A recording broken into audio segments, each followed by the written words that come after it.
Voilà, bonjour à toutes et à tous. En tout cas, salut, on est pour fois ici pour News TV. Et Mangalia Léo, Néo Kunyumba. J'ai, je n'ai pas grand chose à vous communiquer par rapport à cette intervention aujourd'hui, mais juste un propos. J'ai envie juste de soutenir le journaliste de la RTBF. C'est lui qui a été au Rwanda donc, et qui a fait par malheur l'imprudence de ne pas suivre le canevas. Vous savez, chers abonnés, ça c'est quoi?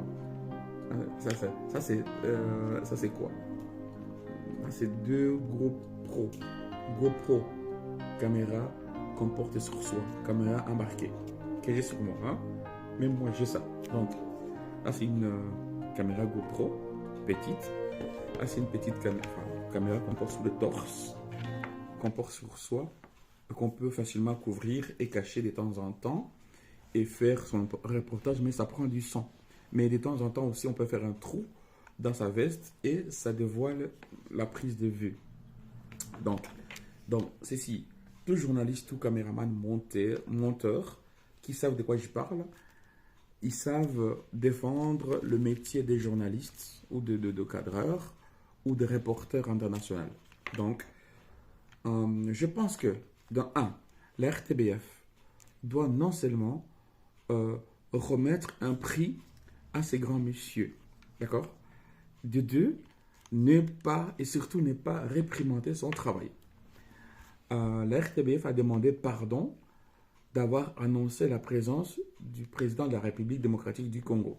Et du coup, cette affaire a retenu tous les propos de médias. De et de deux, de quel droit on peut associer, pendant que notre pays célèbre leur mort, y associer les Congolais? Depuis quand? Peut-être la seule erreur que le média européen, pas les journalistes, en tout cas pas lui, ben lui il a vu, il a parlé. Une des premiers articles des journalistes, tu vois, tu parles, tu vois, tu diffuses, s'il faut, selon sa volonté. Soit on nous dit que à la RTBF, ils ne sont pas libres, soit on nous dit que, en effet, le journaliste, il a vu le président de la République démocratique du Congo au TikTok. Comment? Dites-moi en commentaire, il a vu où? Il aurait vu où? Mais bon, soit par une caméra visible ou visible, soit il a vu par une DVCam ou une autre caméra ou appareil photo. Mais ce qui est sûr, quand on est formé, quand tu es formé journaliste, tu racontes des choses que tu vois. Donc tu as tes ressources.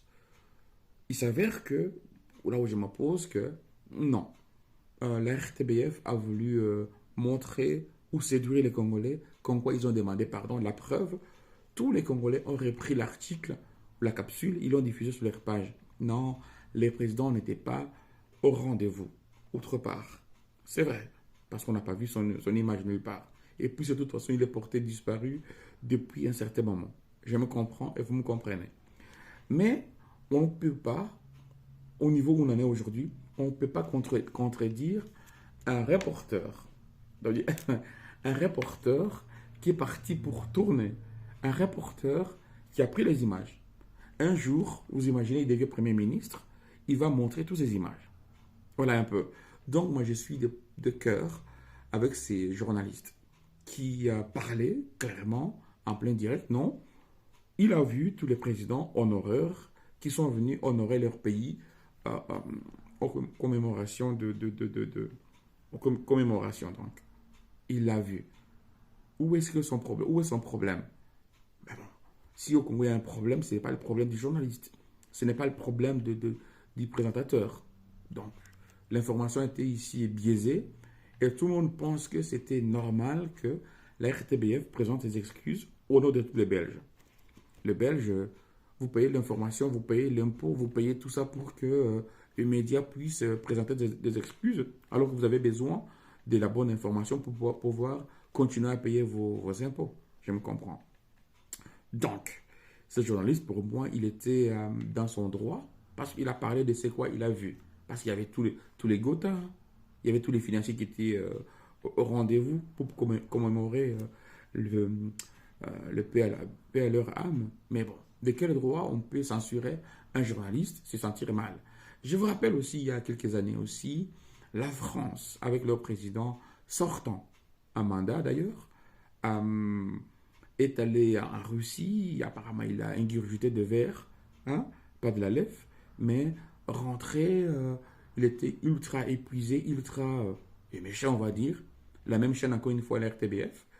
Un journaliste a donné son point de vue, c'est qu'il y a un droit. Et aujourd'hui, ces journalistes n'existent pas, on ne les voit plus. Mais moi, j'ai eu l'occasion de rencontrer ces journalistes. Il est resté humble, simple dans son travail, mais bon, dommage. Voilà. Je pense qu'à un certain moment, on doit arrêter nos autres petits médias de nous montrer aussi hypocrites et fausses. Nous savons aussi que ce journaliste, il a vu ce qu'il a vu. Entre une de ses caméras, il a mis qu'il a porté sur les champs de bataille, sur le terrain, aurait filmé le président de la République démocratique du Congo. Puisqu'il est invisible depuis 2 semaines maintenant, on ne sait pas où il est où. On sait qu'il a pris l'avion, mais on ne sait pas il est où. Donc les Congolais cherchent leur président. S'il n'est pas au Rwanda, dites-nous là où il est. Sinon, le journaliste avait raison. Donc soutien total à ce journaliste qui a révélé, voire vu le président de la République démocratique du Congo au Rwanda. Donc, et à cette occasion, j'adresse en tout cas mes condoléances aux familles touchées par l'imprudence humaine, l'imprudence génocidaire, et avoir tué plus de 800 000 et non 1 million de morts. Ça aussi, on doit rectifier la donne. Voilà. Bonsoir et à très très bientôt. Abonnez-vous sur MC News TV. Bye.